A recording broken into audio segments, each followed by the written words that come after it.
So when I first started my business, I found it so hard to try to find people to connect with that could help me understand. So I had a skill set. I knew I could do what I could do and I could make money doing it. I had no problems with that. I did not understand how to be a business owner. It just wasn't there for me. And so I had gone to school. I have an MBA, I have a master's, but it wasn't applied, right? I learned the way the book said that I should do things.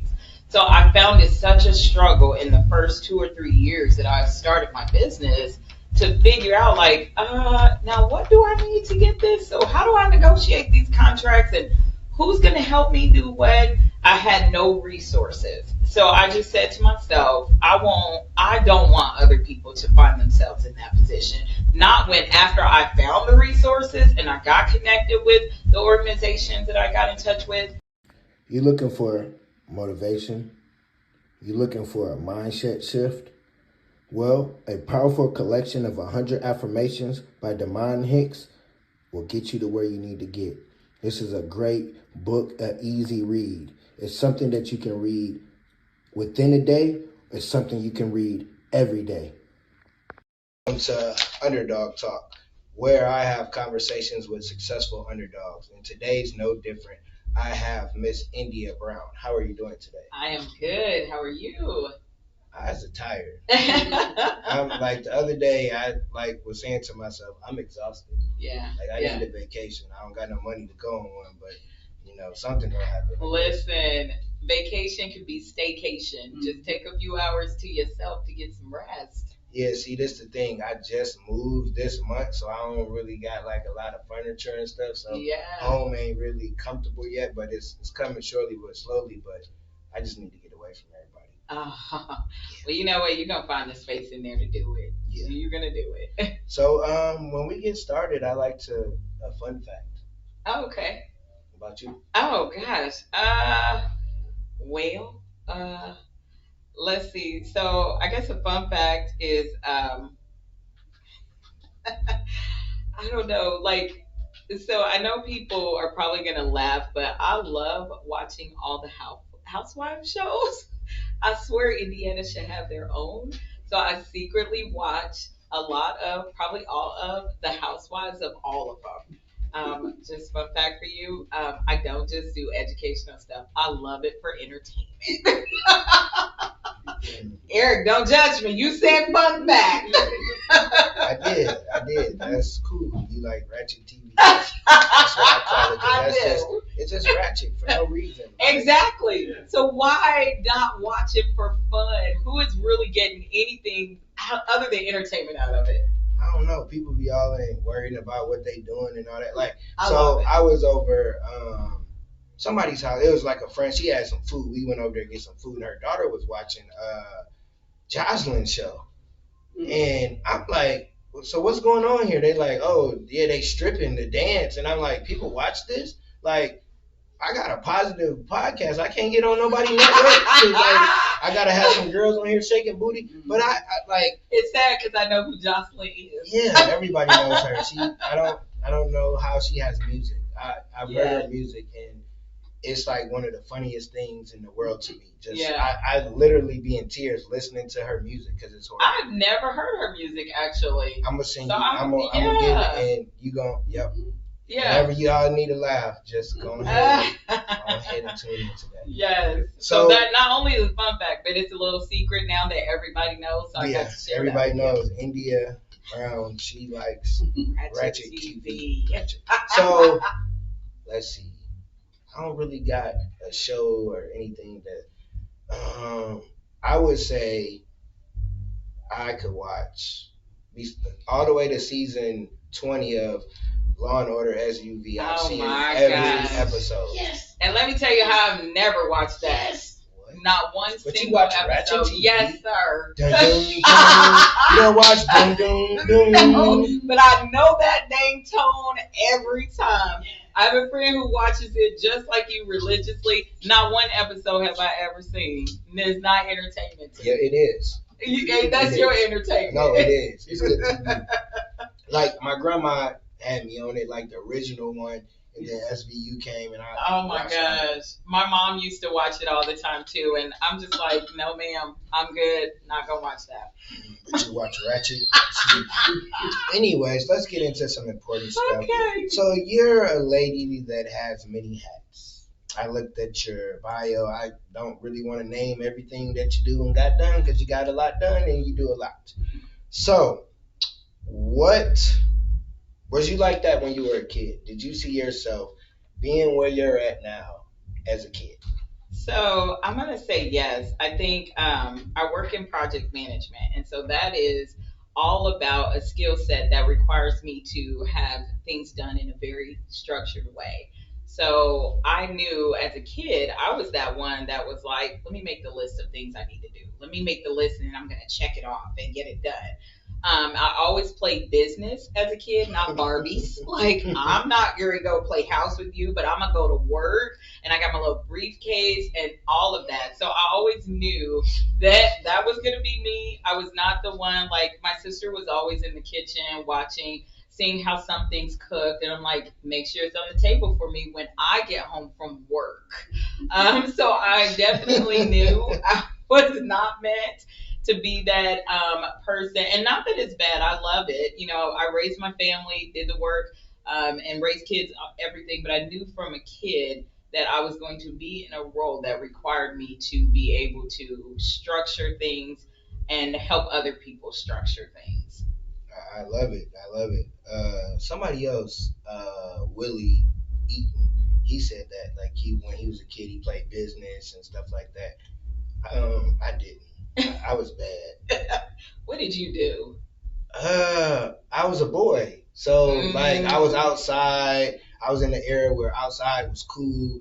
Like I just was doing mischievous things, nothing crazy, but I always was a talker though. Yeah. So it makes sense of why I do what I do now. My mom was like, I didn't know what you was gonna do, but something with talking. So, but I always knew I wasn't gonna work for people, even though I've been working for people. Is it's a process, and your journey is different. Right. But it's like I don't like work. Oh no, I work for so many people, but rules are right. Yeah. My husband used to say when we were first married early on, I would quit a job because I was like, I'm done listening to this person. He used to call me this job whore, or he didn't say whore, and I don't know if I can say that. Yeah, you can. He'd be like, stop jumping from job to job. I'm like, well, I don't like it. Like, I don't like what they doing. So you're right. It's a hard journey of understanding self, understanding what do I really want to do? And one of those things is I don't want to listen to people tell me what to do. Yeah. So I get that. Yeah. You know when you know that is not for you. Yeah. And I knew when I was quitting jobs, like it was, I didn't care if we paid a bill yesterday. Yeah. I'm not like I like to like stay at a job. But for me, I'm finding out being in education, like they want you to have some type of degree. Yeah. And it's like, I don't need no degree to teach these kids. Right. Like, I don't need, life is my degree. Yes. And I can go in there because sometimes I think they don't realize where you can be somebody that teaches a kid how to be a better human rather than teach them how to be a better student. There, you need to have balance because these kids nowadays, we just need to go in prayer for them. Yes. They different. Yeah, they different. They different. And it's like, they different in good and bad, but the bad outweighs it because it's like, y'all don't have to do that. Yeah. Y'all have all the resources, and you're a person that has resources and work with people with resources in the community. So how did you come about wanting to be a person that was a pillar like in the community? So when I first started my business, I found it so hard to try to find people to connect with that could help me understand. So I had a skill set. I knew I could do what I could do and I could make money doing it. I had no problems with that. I did not understand how to be a business owner. It just wasn't there for me. And so I had gone to school. I have an MBA, I have a master's, but it wasn't applied, right? I learned the way the book said that I should do things. So I found it such a struggle in the first 2 or 3 years that I started my business to figure out like, now what do I need to get this? So how do I negotiate these contracts and who's going to help me do what? I had no resources. So I just said to myself, I don't want other people to find themselves in that position. Not when after I found the resources and I got connected with the organizations that I got in touch with, I just thought we need to make sure that everyone knows that these organizations or these resources are available for them. So once I was able to be in a position where I could make sure that entrepreneurs, business owners, especially us as minorities, could get access to it, I needed to help create a platform to get them pointed in that direction. So it was really my own life learned experience. I was not a business owner, did not understand it. I tell this story all the time. I was so far in the red the first 2 years. All I told my husband is, please don't leave. I promise it'll work out. I'll get it together. I love that. I don't got nobody to tell that. I just got to tell myself it's going to work out. Because, yeah, you're right. I just made a post about that. Like, building a business, you're going to have some of the ugliest days. But it's worth it in the end. But it's like, you just got to be pushing because you got your bills, but then you got your investments that you need to make, or you got to keep running with the business even if it's not making money. If you got to spend your own money, like it's different things. But I love what you said. You found how to be a better business owner, and then you went back and helped people. A lot of times people don't go back and help or don't want to give information, or they like, oh, well, I'm going to charge you for a phone call or whatever. And sometimes I get it, it's business, but sometimes just give some people the information, because when you give them at least the information where to go, then they can go do whatever they need to do with it. Because sometimes you can give people water, but that don't mean they're going to drink it. But I love that you learn, and a lot of people learn from their own experiences.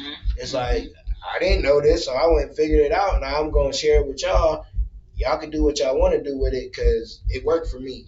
And that's the type of person that you want to be able to see, like, oh, I did this because I needed to do this. That's why I'm telling you. It's not like, oh, I read this book, I went to this class, or whatever. No, I had to do this for myself. I've been where you've been at, so this is where you need to do it. This is where you need to go. So I love that part of it, because sometimes people in community don't do that. They don't. And it was really hard to find, and I think the thing was, it exists there, but it's such a tight knit circle of people. And all I just thought is, I'm breaking the circle. We are going to expand this beyond the group of people that are just here. So once I found a way to navigate myself inside the circle, I'm busting bubbles everywhere. We need to get more people involved, and I need to bring people in this with me, because it just doesn't make sense to me that the resources were there, but we had really no ability to be aware of them. Again, we had access to them if you knew about them. So how do we get to make sure people know about it? And I get really passionate about that, because I'm telling you, it was so hard. And I just think no one should have to do that. No one. You can be successful without the struggle of gaining knowledge. Like, that should not be a struggle. Well, I need to talk to you after this, because I'm struggling. This is but it's part of the journey. Sometimes we like want somebody to come help us. Yes. Nobody gonna help you but you. Right. And the help that you gonna get is when you help yourself. Right. So that's where you gotta actually just go and put the work in, get your hands dirty, and try to figure it out. And then somebody sees you. I've been there. Hey, you come over here. Come on this side of the street. They got resources. And for Black people, we try to always, it's the white man fault. It's this. No, the resources are there. Open a book. Yeah, stop taking shortcuts. That's a big thing too, just working with entrepreneurs. And so you see that they want to do this major thing with their business, but their mindset has them in a different space. Taking shortcuts is not going to get you a success, no matter how many shortcuts you think are getting you to that next prong in the ladder. Eventually, the space between the prongs are going to be too much for shortcuts, right? So you definitely have to go the path, but that doesn't mean the path has to be hard. I can help you, so we can make sure that ladder that you're trying to get up, the prongs are there for you, but they can't be if you're doing shortcuts. Like, that drives me crazy too. Like, stop shortcutting stuff. And that comes from, I feel like you're more seasoned. I'm not going to say the O word, but you're more seasoned. So you're somewhere in a generation with me. It's like back then you seen a lot of hustlers. You didn't see people with paperwork. So Yes. that mentality is still there. Yes. Let's do this, but then you don't have your paperwork right, or you miss something because your uncle told you this what he did back in the 90s. It's 2023. Times is different. Things is different. So that comes along with it, still having that hood poverty mentality of trying to go around the corner instead of going up the streets. Like when you take the stairs, I noticed this because I have to take a lot of stairs every day at school, and when you do the shortcut, you get up there quicker, but you don't feel it in your legs. When you take every step, you feel that, and then when you get up there, you're like, ooh, I feel good, or you realize like, you feel accomplished. I've been taking these stairs every day. I'm getting a workout in, rather than trying to hop the stairs or jump down or whatever, skip a step. So I've definitely been a shortcut taking person. Definitely, and that's from what you see. Yeah. And it is the environment around you. But the serious business owner, and not that you or anyone else isn't, who decides taking the route to jump up and beyond the stairs to get there, doesn't mean that you're not a serious business owner. But the one who is here for sustainability, those are the ones that are taking the stairs, right? Sustainability is only going to be accomplished if you put everything together the way that it's supposed to, so you create sustainability for yourself. Jumping, yes, it's great. You're going to get there. But how long is that going to last?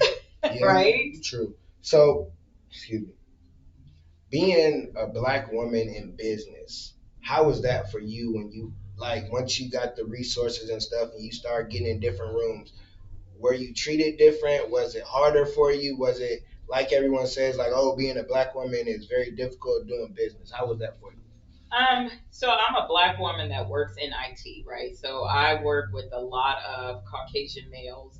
And when I first started, I'm going to tell you, because I'm only about 5 foot tall. And I would work with men who felt like, because they're looking down at me, not across from me. No matter what it was that I would tell them, it was always questioned. So I said, in my mind, I thought, I can't change the color of my skin. I can't change the fact that I'm a woman, but what I can do is change the height level to put me at your equal. So I started wearing, and my friends laugh at me because I would wear like 4 or 5 inch heels so I could be a little taller, so I can look you eye to eye, because clearly that's what some demographics, they respect that. I had a guy pat me on the head once. It was insane. Yes. And I thought, are you kidding me? So I did that, and it changed the way I was being addressed, right? It changed the way they saw me, the way that they could hear me.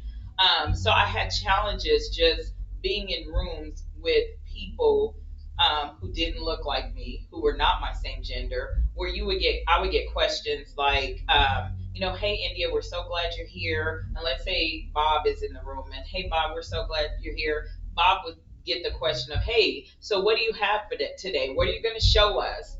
And I would get the question, so India, are you ready? It's like, you don't want to know what I have for you? So it would be those little subtle things. And I think it's a thing where I'd stop taking it personally, but I also then I started to get to a place where I didn't need to answer any of the questions. I felt comfortable enough in my skin. I don't have to really answer anything you're saying. Someone asked me when I was getting on the plane, because I used to travel a lot. And they asked me, what do you do? I said, I work for the hospital system. They were like, oh, are you a nurse? And I just thought to myself, so I can't be a doctor? Like, is that? So I told my friend, I said, one time I got on a plane. I was flying out of New York, coming home. And I got on, the guy was like, hey, so what do you do? I said, I work for the hospital system. He was like, oh, so are you a nurse? Do you work? And I said, no, I'm a neurosurgeon. I'm not. I don't know anything about it. But I just thought to myself, you know what? If you're going to answer your question with an answer for me, let me go ahead and tell you what I think I should have been if I wanted to. And his mouth just dropped. But it's stuff like that I encounter. I always get the question of, well, how does your husband feel about you being gone? Well, how did your wife feel? Because me and you on the same plane. Like, how is that the question? So I feel like I encounter more of that kind of stuff. But I've learned now that none of that, take it personally, and none of it I have to engage in. Before I felt like I needed to defend it or give the reasons why. Now it's the comebacks. I'm getting better with my comebacks too. But no, I think in IT it's been challenging. Working in project management, I think you find a space where people don't really understand what project management is. So, but they expect women to be in it because we're the ones that organize everything. So that's an expectation. But when I say IT, they're like, oh, but wait, now what? So now you want to ask again, now what do you do? I already told you, but you didn't like that part that said IT because I'm not white and I'm not a man. That's very true. The last guest I had, Miss Soroya, was on here, and she worked in IT. I know her. And I just know IT because I was into computers ever since I was younger. And my cousin, when I first moved here, he was like the only black dude, so he was facing so much stuff because it's all white dudes, and he the boss. Yeah. So they like, oh no, we ain't brother come in here, and I'm the boss. So I understand that in IT, but what you just were saying makes me like, because people, question me just because how I look, and it's like, I don't got nothing with my brain. I don't got nothing to do who I am. And I be defensive sometimes, and I be ready to chop somebody's head off because it's like, bro, don't act. I'm the same person as you. I believe just like you. Don't just because I look different don't mean nothing. And I used to wonder, like, why do y'all think I'm not smart? Like, why do y'all think that I wouldn't be educated because my arms look different than you? I don't have nothing to do with my brain. My eyes, I can read. I never understood that when people, it's like, just let somebody be whoever they want to be. It's the assumptions. And it's so sad. And I hope that you find a space where you don't have to defend it because I don't feel the need to anymore because it's just, to me, no matter how much you try to defend it, ignorance is ignorance. You're not going to change that. I'm not the ignorant one here in this conversation. That person is. Yep. So coming to that level, I realized just brought me down a few pegs to explain to you why I'm smart. Like, wow. So I stopped answering questions, stopped even dealing with anyone that felt the need to say things in assumption. Some people you do feel like you want to educate, but then I'm doing it at a place where I'm not going to be defensive. I'm just going to tell you where you went wrong. Let me tell you where you went wrong.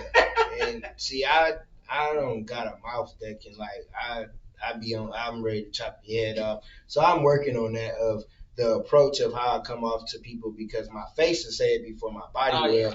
And then I'm going to tell you about yourself because it's like, what made you judge me? It's like me going to play basketball. I love underestimate me, think I can't do nothing. Don't even guard me. Don't worry about it. Leave me open because that's your loss. Right. That's your team loss. Because I'm about to bust your ass and go home about my day. And it's funny because I coach basketball, so kids always, oh, come on. All right. Like, sir. Yeah, like I've been doing this longer than you've been. I was just going to say that I've been doing this forever. Like y'all teenagers, boy. And then be like, oh, that's luck. That's not luck. That's hours at the gym. Yes. And that's what the difference is with us now and kids. It's like they don't want to spend time in the gym. No. How you supposed to get better? No. You think Steph Curry just woke up and just was Steph? You think LeBron? He 38. I ain't 38. I'm up the street, and he's more active than me. He dunking all that. I can barely go up the stairs without taking a deep breath. And it's like, you just got to let people be who they are, but you have to put in the work with whatever you're doing. Because you wouldn't have got to the place that you were if you just, I'm a black woman in IT. I'm just going to, no, you had to work a little harder. Yes. You had to go home. Well, I got a question, though. You said my man tapped you on your head. Did he get hands and feet? What happened? My gosh. So he tapped on my head. He's like, I appreciate you. I said, you couldn't have. Yeah. You could not. Because what you just did told me that you did not appreciate me. Ooh. So he did not. But I do what I love to call, my kids love this too, my friends. I'll be like, I gave him a good tongue lashing, but I don't use curse words because people stop listening when you use curse words. Yeah. But a good tongue lashing will let a person know, let me tell you how you were very disrespectful. I'm going to show you how you were disrespectful in a way that makes you feel like, why did I pet this woman on her head? Yeah, my mom always tell me, like, when you got to talk to somebody if you at work, go whisper in their ear. Yes. So can't nobody else hear, and you tell them exactly. Because ain't no way you tap me on my head, I'm about to tap you. Like, you don't touch, like, that's just crazy that somebody would think that was cool. Yes. And swore I should have been appreciative of it. He's like, I appreciate you. The first thing I said is you couldn't have. You can't appreciate me. Not with what you just did. Ain't no way. Yeah. So throughout your journey, who or what systems or mentor or coach like helped you out? Because along the way you can't do anything by yourself. So what was the people, or was it like maybe you read a book or something that helped you through it, like throughout your journey? Oh my gosh, it's all of that. I have great friends, a beautiful friend, Holly. She is my support system. You know, people think as Black women we're these super strong women, and we are, but we need our cup refilled too. So Holly fills my cup up when it gets empty. She fills it up when I can't fill it myself.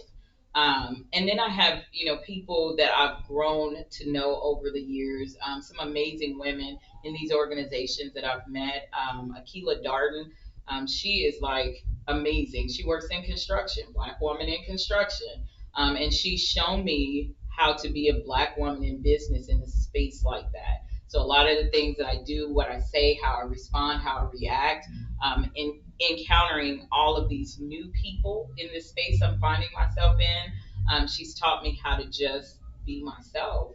I can name a ton of other people. I just think when it comes to when I think about people who've helped me along the way, you know, those are two women that I've met. I intentionally met Akila. I've always known Holly, but intentionally met her when I met her years ago. And I find women and I decide, you know, you're an amazing woman. I want to get to know you, and I make it my intention to get to know them. I read a lot of books. Let me tell you something. I love learning. I have bookshelves of everything from, I love to read for entertainment, poems. I've got my favorite poets that I read. I love Black history stuff, everything, all Black history movies, women in history. So I'm constantly turning over something to read, look at, or even give back. You know, I want to make sure that I'm doing that for someone else. So I've had quite a few women. I wish I could think of like 4 or 5 names, other names that I could give you, but there's definitely been people along the way. Starla, if I forget to name Starla Trigg, she will kill me. Starla gave me an opportunity to be a part of the National Black MBA. So remember these organizations I was looking for, I finally found one. And Starla Trigg was the president at the time, and she was like, "Hey, you need to be a part of this organization. We're Black people in education. We strive to help make sure there's excellence in Black education." So Starla, she has this spirit about her that I feel like she's so funny in times of stress, and I was like, I need that. So I've learned that from her. You know, and I'm a part of another organization called Pass the Torch for Women. I sit on the board of both of these groups. And in that organization, I've met some phenomenal women who don't look like me, but who have also shown me a way to be able to be better in my space. And I could again mention a few other people, but I think for the gist, there are the people I have in my circle. Couldn't have made it without them. And learning. Every time there's an opportunity for me to take a lessons learned, I'm on it. I'm trying to figure out this didn't work. I feel like it should have worked, but it didn't. And I just figure out what was the lesson learned in it for me so I could do it better the next time. I love it. I do have a question. So you say you read and all this stuff, but you don't watch Law and Order, but you watch Ratchet TV. Well, I like do. That, like, get you a nice little tea, get you a book, throw on the lights, no? I'm not gonna watch it. I'm not. Even when that dean come on, I get the remote and I push the button. Oh, it's coming on. Let me go ahead and turn this channel on. I tried. Law and Order. I tried. What about Chicago PD? Okay, I watched one episode of that, Chicago Man, and there's a third one. Yeah, I don't know about those. Fire. So I watched one of each of those, and then I stopped. Okay. And don't even ask me about Shondaland and all of the Grey's Anatomy. And, no, I don't. Okay, because I don't watch that either. I ain't never watched the Grey's Anatomy. I don't know nothing about Grey's. I don't know who Shawanda is. I don't know none of them. I watch certain shows. I was just saying, you know, you say you read books. That sounds Law and Order-ish. But I guess that's Ratchet TV. But anyway. Listen, Law and Order is Ratchet TV. It's just not my fun. It puts you on game. Does it? Yes. It lets you know how to get away with stuff. if you pay attention. I might, if I watch it, I have to go back to where Anthony Anderson and the other guy was on. SVU though. That's the okay, but so we talking about something different. I don't know. All I know is they got the dog. Okay, because I know you gotta go to your event where y'all going. Is it gonna be some aunties there? Yes, I think that's the answer. Yes. What's the aunties? Like, seasoned women. Oh my God. Yes, the aunties will be there, and the cousins, and maybe some of their uncles. No uncles. Yep. No uncles, no sons, no none of that. Just the auntie. I was just saying, So, before we get to like the ending questions, talk about your workbook because I think that will help some people before we wrap things up. Okay, so let's check in on you. It is a 31-day affirmation exercise workbook, right? So a lot of the changes that I went through as I was trying to figure out how to be a business owner was mental. I could not for the life, and we think we're pretty smart people, right? Mm-hmm. Why can't I get this thing together? Why can't I focus on how to figure out how to be a business owner? And it was about the fact that I couldn't think like a business owner. Mm-hmm. And in order to clear that up, I had to really do a self-assessment. I had to figure out, like India, who are you as a decision maker? Who are you as a person that can manage finances? Who are you as a person that can manage people? So in order to know those types of profiles for myself, I had to do this self-assessment. I had to figure out my triggers. So like you said, how would I react or respond to someone who says something to me that I don't like? As a business owner, my job is to respond. But as a person who didn't know that, my job would have been to react. I don't want to react as a business owner. So the assessment came about from my own personal. In addition to, I used to use it when I worked in corporate America as a training. So I understood how, let's say, Eric, this is how you learn. This is how, but in order for me to know that, I needed to do this assessment on you. Mm-hmm. Tell me how you think. Tell me when you hear something, how do you respond to that? What's your learning style? Are you more of a hands-on? Do you like to be talked to or walked through? And so it was a part of that. And then the affirmations, who does not love a good affirmation, right? Like, I love me a good tell me something good to get me through the day affirmation. So I took all of that, a list of all the things emotionally, actively, or activity that I needed to kind of share, and I said I'm gonna put this in a book, and we're gonna start to help people understand when you want to start a business, you got to start with the way you think. And if you don't understand how you think, let's assess that and go through this exercise so we can do that. Did something break?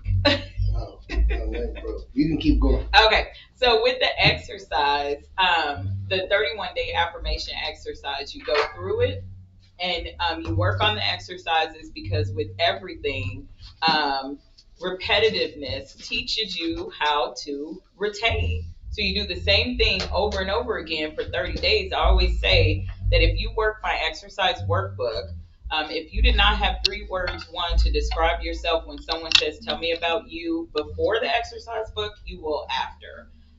You will also be able to identify emotions, feelings, and even what your triggers are. New triggers are constantly coming up, but you got to figure out what the old ones are, right? So they're not compounding each other. But you'll learn what your triggers are and then learn the action that you need to do to prevent them from taking a hold of you before you can take control of it. So that affirmation book, I love it. It has been in schools. I've donated it to youth mentoring groups. And I love doing that because that's also a part of me giving back to my community. I use the book for training. People have used it. I just had a group buy it for their staff to go through training with it. So definitely, I think the benefit of it is if you really want to understand yourself, start with this tool. Start with changing the way you think about changing your mindset. And in order to do that, an assessment is needed. That was a lot. I hope that was good. No, you explained it. That I love it. I love it. So people know what it is and people can know how to use it for themselves. So tell people how they can reach you, and then give us 3 tips that can help somebody give 3 resource tips of somebody that's in business that's struggling, they got the business but they not making any funds for it. Okay, so they have their business, but they are not really making the money or making any revenue for their business. A resource that they can use. Well, first I would say, and then I'll tell you how you can get a hold of me. But if I'll answer this question, I'll forget. Yeah. So the first thing I would say is assess your financial decision making. Because if you start a business and you don't have the funding, then should you be starting this business? Because if you make bad decisions personally in your financial world, you're going to make bad decisions in your business world financially. So assess your decision making and assess your financial situation. Once you do that, then it would be a matter of figuring out, okay, you're good at making decisions, but you can't figure out why the money's not coming in. So then you can decide from that point, do you need to talk to someone about marketing? Do you need to talk to someone about branding or financially getting a loan? So we were talking, I went to this session where they talked to us about Black people being afraid to ask for loans. We shouldn't. They're out there for us just like they are for everyone else. But don't go into that before you do an assessment.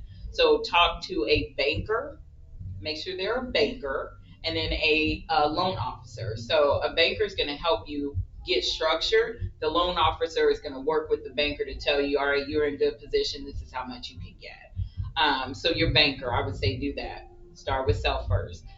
Second, if you are in a situation where you're spending your own money and you're really not making any money back, go to the bank, talk to someone, get a financial plan set up, let them help you. I would say BMO. BMO has a good one, and so does Huntington. I met 2 really great people there. Rick Proctor at BMO, awesome. He keeps trying to get me to move from Chase over there, and I was like, no, not yet. Huntington, there are two people there, people of color that work at Huntington up on 86th Street. I wish I could think of their name, but I cannot. But they also do very well with helping to create a plan. And then I would say, lastly, don't borrow money if you're not ready to pay anything back. Don't put yourself in that situation. Like, don't. Everybody says as a small business owner, I just need to get some money. I just need to get some money. No, you don't. You need to get some knowledge, right? Yeah. Get some knowledge of money. Get some understanding of how revenue works. Get some understanding of what profits actually look like and how you build up to that. You don't just get money, because if you're, again, bad decision making and financing, you're going to be bad decision making when you get money. So whether you make $10 an hour or $150 an hour, if you're bad at money, you're bad at money. You'll be broke at both of those levels. I think that answered, right? Yeah, it was. Yeah. So people can reach me on my website, www.pmphase.com. People always say that wrong too. It's pmphase, all one word. And there's an email, info@pmphase.com. I love doing discovery calls, so I am open, and you need to reach out to me. Let's sit down and chat. I love doing discovery calls so we can figure out. I even help you build out a plan. So that you can decide what you want to do next. If it's coming back to me or going back to wherever you want to get the resources that you need. And then the second thing is I try to offer an hour of mentoring, business mentoring, to anyone after that discovery call. We go through, see what you need. And if business mentoring is it, I'll offer an hour session after that.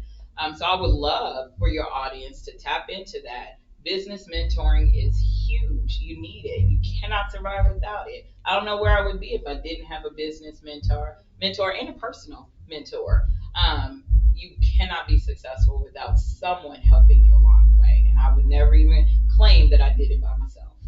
I love it. That's so true. I learned about a coach like when I first started, and I had coaches and they help you along the way. And the resource tips you got to look in the mirror. Because if, like you say in the Bible, if you can't handle a little, you're not going to handle a lot. So before we get out of here, give us an underdog quote. Oh, my God. What's an underdog quote? The quote. Okay. She getting an assistant, y'all. I know. I guess I was just like one of her friends that she shouted out gave her an assist. Because I love her. She's always there for me. Yep. So I would say this is the quote I use all the time, and it's one of my own. Is I am not my struggles, but I am the force that was built because of them. India Brown. And thank you for coming on. Thank you for your conversation. You definitely gave out some good tips and good information to help people with business, and make sure I put the information in the description so people can reach out to you. I definitely gonna reach out to you. Thank you for what you do. You do a lot more. We don't have a lot of time because we could have been here for hours talking about everything that you do. But thank you for what you do and being able to help people that struggle like you struggled when you first started. Yes, it is my pleasure. And I do love my community. I love my entrepreneurs. I love our business owners. So whatever I can do to help, I'm always there to try to find a space where PM Phase can fit in to make that struggle less for them. So I appreciate you having me on here. I'm so excited. Yeah. I was like, it's about time. Yeah, I'm excited. It's been a while. So I know you about to go to this gala. Just if there's some single aunties, just mention you. Just throw that out there. But got it. Give us one last closing thing. Get out of here. I would say, and actually this is from my cousin Dwayne. He just won Entrepreneur of the Year. He owns Smoke One. He owns Tops, 38th and Emerson. And I don't know if this is a shameless plug, but he won Entrepreneur of the Year. And a part of his thank you speech was said, if you have a vision, stick with it. He was 19 when he started his business, and it survived all of this to today. And he just recently bought the building that all his businesses are in. So I'm going to echo that. If you have a vision, stick with it. It will go through its hard times, its lows, but when it's there and you don't take the shortcuts, your vision will become the dream you want it to be and earn you the money you're looking for and the lifestyle you want. So stick with the vision. On that note, keep being great. All right.